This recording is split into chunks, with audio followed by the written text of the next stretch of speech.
guys, it's Armin. Welcome back to my channel. If you're new here, hello. I hope you stick around. Don't forget to hit subscribe down below, as well as the notification bell so you can be told when I make a new video. My favorite books video is definitely much later than everybody else's, but it's December 31st. It is the last day of 2020, and I'm here. I'm filming. I have not been able to film for a couple of weeks due to stuff going on in my life, but I'm here, and that's all I can say. So whenever you see this video, just know I filmed it before 2020 was over, so that's what counts.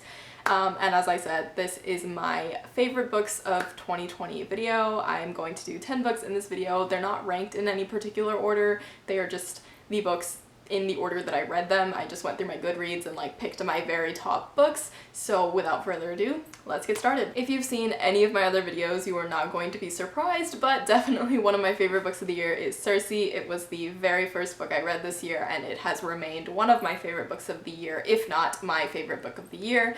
And I'm really glad about that because I honestly, as I've mentioned in some of my other videos, I was not reading for fun for a really long time because of schoolwork and just life, and I was just too busy, and I just, you know, let reading fall to the side. So when I got back into reading this year, this was the very first book I picked up because I had heard so much about it, and that kind of, you know, jump-started my reading. I was like, I really want to start reading again, and I'm gonna start with this. And it was the perfect book to pick because it was just everything I love in a book. The plot was amazing, the characters were amazing, the setting was amazing. It was just so beautifully written, and I will literally recommend this book to anybody because I feel like even if you don't typically read mythology or you don't typically read fantasy, it just has elements of things that a lot of people might love. It's got cool life lessons, it's got really quotable quotes, it's just like a very familiar story retold in a lot of different ways, and I think that it is really something that I would love to reread again and again and still be able to love. So yeah, I said I wasn't ranking them, but this is probably one of my very top favorite books of the year. The second book on this list is Brother, I'm Dying, which was actually a book I read for school. Who would have thought that 2020 was the year I would actually enjoy the books I read for school? This book is sort of a memoir, sort of an autoethnography by the author, who is writing about her own and her family's experiences living in Haiti and later immigrating to the United States, and it really follows kind of the two brothers, so her dad and her uncle. Her parents moved to the US long before she moves to the US, so she's staying with her uncle's family in Haiti, and she kind of grows up with his family, and he's like a second father to her. And it's a very touching, it's a very moving story. It does go a little bit into kind of the immigration system to the US and the healthcare system and just like the injustices that are faced in both of those systems, and also just like a very moving story of a family and like split over continents and the experiences of a young girl kind of navigating this as she grows. And at the start of the story, you find out that the dad has been diagnosed with a terminal illness, and you also find out that the uncle has died at some point in the recent years. So it's kind of also a story about these two characters that you know who are dying or have died and the last years of their life, and it's just a very well written and very emotional story. I definitely found myself crying several times during this book, which I did not expect for like a school assignment, and it's not really something I'd ever thought I would be reading. So despite it being completely different from what I typically read, it is something I would recommend if you're into that kind of stuff, and even if you're not, like, I think it's a really cool book to read just to get insight on something different than your own experiences. The next book on this list is A Place for Us, which I read for the Asian Readathon at the start of this year. Gosh, it was like April, I think, when I read this book, and I initially picked it up because it was written by an Indian Muslim author, and I was like, I'm an Indian Muslim, I can relate to this, and yes and no. So I was very new to the idea of just like ethnic and cultural identity in the sense of like the politically correct sense, I guess. I don't know. I just was like, I can relate. We're both Indian Muslim. I'm gonna love this book. And I did love this book, but for different reasons, because though I could relate to like small things about it culturally, a lot of it was very much different from my own experiences. This book follows an Indian Muslim family living in California who have come back together for the eldest daughter's wedding, and the brother is estranged and he comes back for this, and you kind of don't know why the family is split up like they are.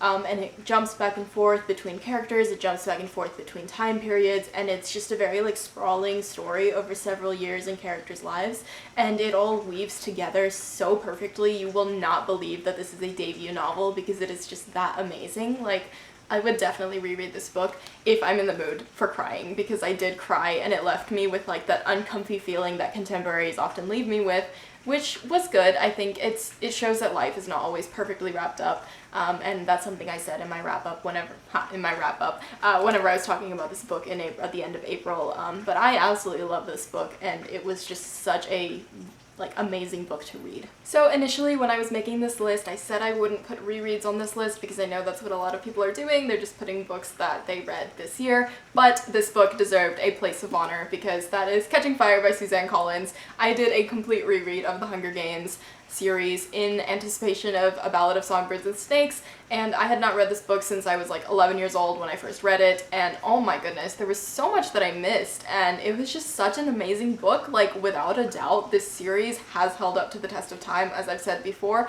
but this book in particular was such a wild ride. Like, I enjoyed every bit of it, and I actually tabbed it. I think The Hunger Games was like the first series I ever tabbed in my life, and this like second time rereading it, and this book in particular, like, who would have thought I don't even know what I tabbed, to be honest, but I'm pretty sure it was just me yelling. Yeah, it's just me like keyboard smashing but writing it out, which is, yeah, I think that says a lot about me.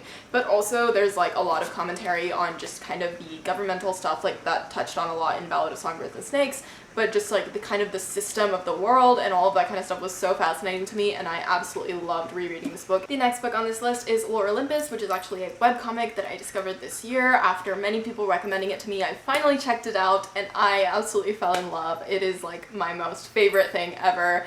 I have always been a fan of mythology, so it just kind of like dove into that, and I'd never really tried a webcomic before, so this was a new experience for me, and I absolutely loved it. It's just such like a fun thing to look forward to every week. When I initially read it, of course, already 100 or so episodes were out, so I just binge read the entire thing in about 4 hours, and it was a fun time, let me tell you. I mean, there were some stressful things, I was yelling a lot, but it was a fun time, and I cannot wait to see where the story goes because it is just such like a... I love it so much. Also, I custom made a couple of Funko Pops for my cousin who also reads Olympus, so I'm gonna put a picture of them here because I'm very proud of them. I was gonna make a video on me custom making them, but then I filmed certain parts of it and I didn't film the rest of it because it was just like a very long time intensive process, and you know, I give up on filming when it takes that long, seeing as how I still haven't posted like half the vlogs I filmed. So anyways, that did not work out, but here's a finished picture of them. The next book on this list is Darius the Great Is Not Okay, which was sent to me by Penguin Teen. It was not something that was on my radar at all until it got sent to me, and oh my goodness, I'm so glad because I absolutely loved this book. You can tell by how many tabs I've gotten this. I don't think I've tabbed any book this much since then. Like, I know I kind of just gave up on tabbing about halfway through the year, but still, it was just such a heartwarming, amazing read, and honestly, I related to this one so much more than A Place for Us, which I mentioned earlier, even though I am not an Iranian American, obviously. But basically, Darius the Great follows Darius, who is half Persian and half white. His dad is white, his mom is from Iran, and it kind of follows the story as he travels to Iran for the very first time to see his grandfather and his family because his grandfather is dying, and so they're making like one last trip there to see him before he dies, which is kind of sad, obviously, but it's also a very heartwarming read because it's a lot about Darius dealing with the cultural differences and all of the things that he doesn't know about his own culture and feeling kind of like an outsider in his own home, and in both senses because he doesn't feel white enough and he doesn't feel Persian enough, and he meets a friend in Iran who really kind of helps him through that identity crisis, and it's just such an amazing read. I love it so much. The sequel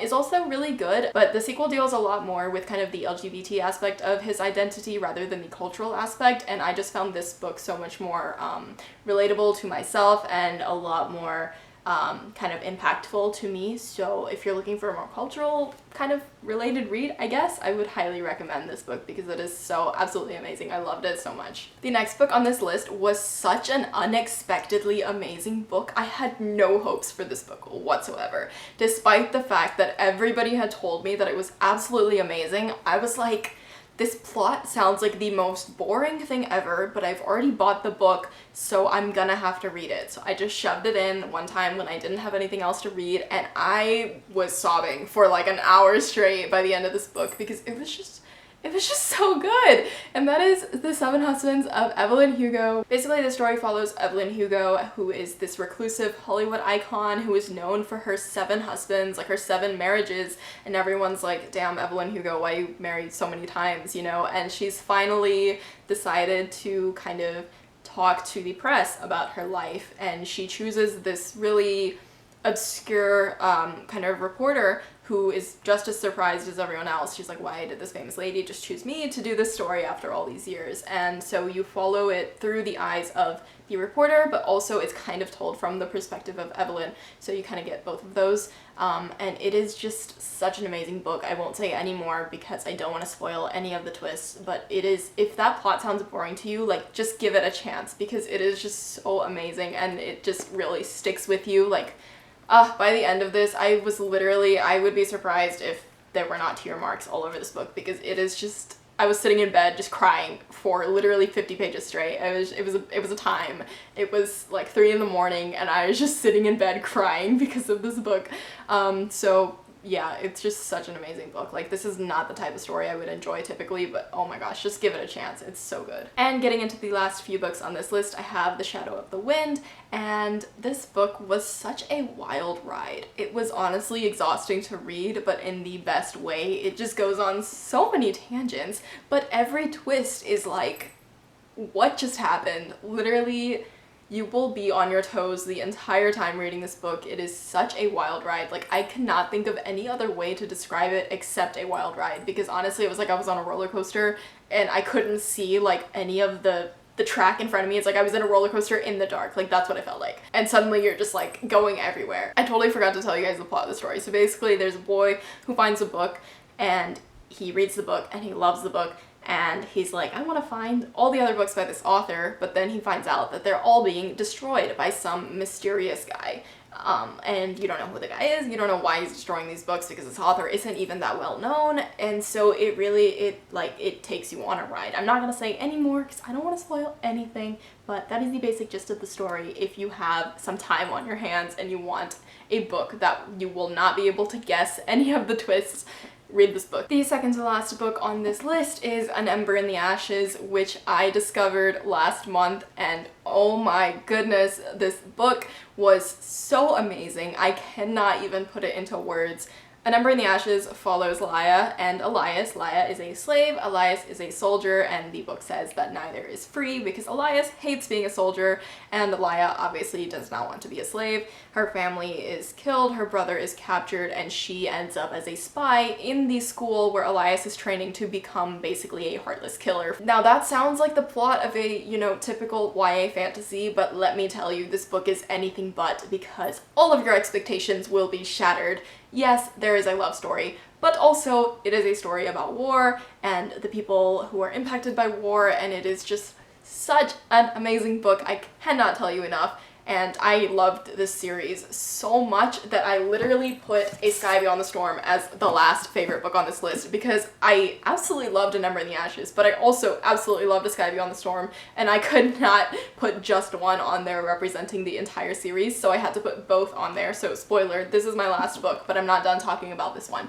Literally, this book, I could not put it down. I started reading it and I finished it, and that was the first time I'd done that in like months, because yes, I'd had a really good reading month, but also I was kind of in a like busy reading slump. Like, I had so much school, I was just like, I can't do it. So anyways, I got this book and I had heard a lot of good things about it, but again, like, I'd been kind of disappointed by a lot of other books that I'd heard a lot about, so I was like, kind of wary going into it. But I really wanted to love this book because it is like my culture in a book. It was so cool to see things that are familiar to me in a book in a fantasy book, like the kind that I read growing up. I gushed about An Ember in the Ashes so long that my video camera cut me off because my timer that I set for 20 minutes did not ring, and my camera only records for 20 minutes before it cuts me off. So that's all I'm gonna say about An Ember in the Ashes. Moving on to A Sky Beyond the Storm. A Sky Beyond the Storm was literally the perfect ending to a series. I could not have asked for a better ending. I could not have imagined a better conclusion.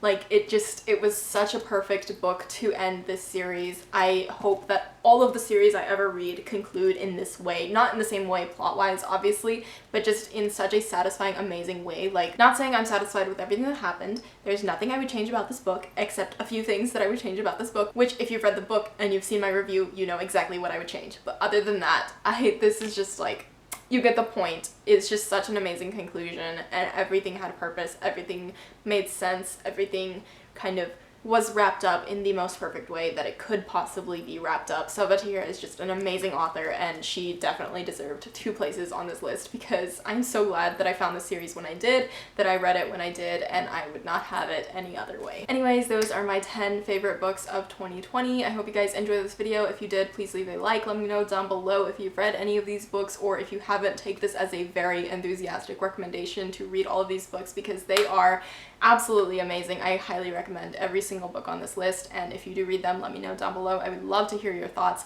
and as always, don't forget to hit subscribe so you can be told when I make a new video, because hopefully I will be posting new content very soon. Thank you guys for watching. Bye bye.